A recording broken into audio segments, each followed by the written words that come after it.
এখানে ডাঁটা শাকের ভর্তা বানাবো। এখানে সব উপকরণ বেঁধে নিচ্ছি।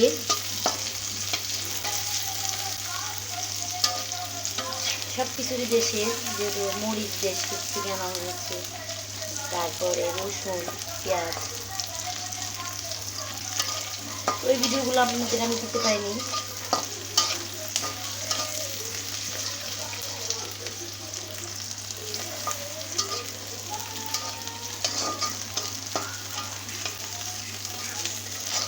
তো এটাকে আমি একটু ভাজা ভাজা করে নিয়ে তারপর নামিয়ে নিব।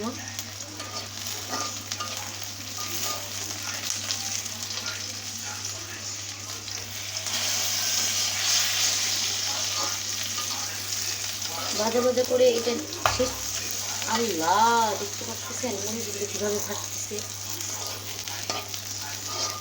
তো এটাকে ভাজা ভাজা শেষ করে নিয়ে আমি তারপরে আমি কালো জিরে ভাজবো।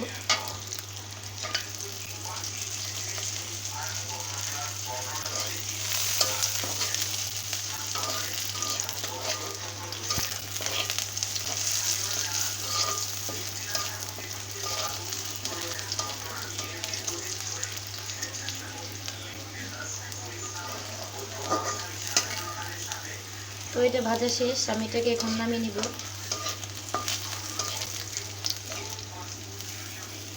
মিলে যে একবারে পাটার ভিতরে দিয়ে নিচ্ছি।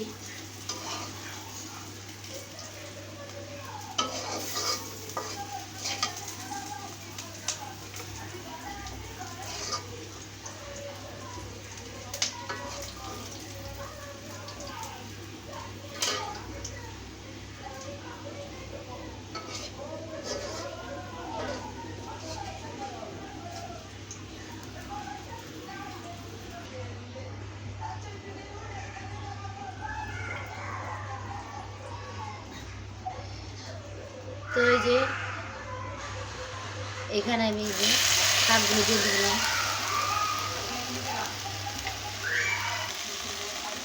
তো এই যে এটাকে আমি ভাজা ভাজা করে নেবো এখন।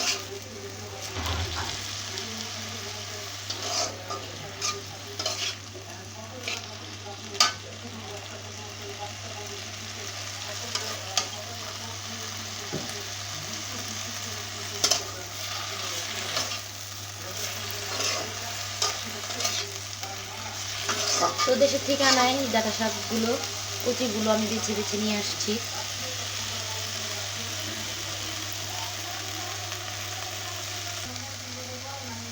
হালকা লবণ ছিটিয়ে দেব।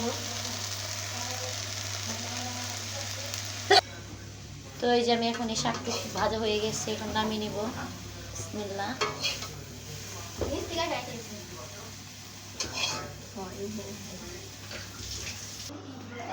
তো সবগুলো উপকরণ আমি এখন কেটে নেব।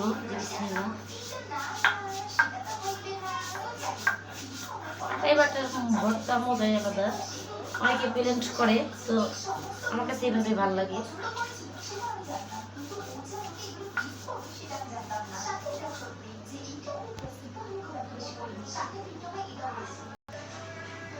তো এই যে আমার পাটা প্রায় শেষের দিকে, আমি আর একটা পাটা দিয়ে নিব। বেশি মিহিন করবো না, ভর্তা আবার বেশি মিহিন মজা লাগে না।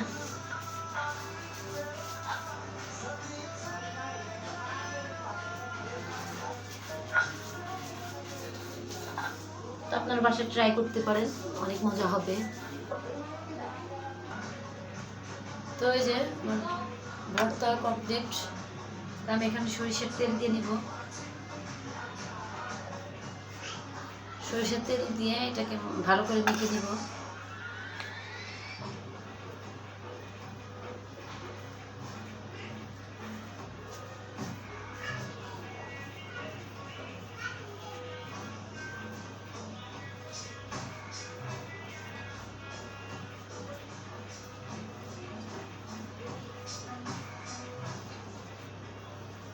এই যে আমার ভর্তার ফাইনাল লুক। দারুণ মজা হয়েছে, দেখতে থাকুন।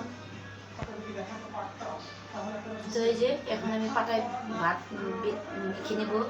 বিসমিল্লাহ। আমুল চালে ভাত রান্না করেছি আজকে, খেতে জাস্ট ওয়াও হবে।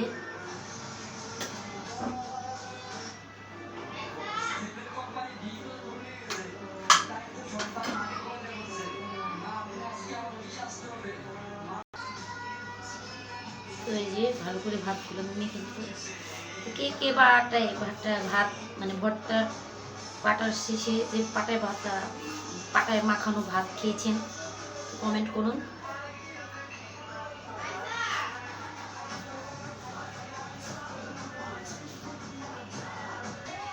তো সবাই ভালো থাকবেন। আমার ভিডিওটি কেমন লাগলো সবাই লাইকের মাধ্যমে জানাবেন, কমেন্ট করবেন। তো এইভাবে ট্রাই করতে পারেন। আসসালামু আলাইকুম, সবাই ভালো থাকবেন।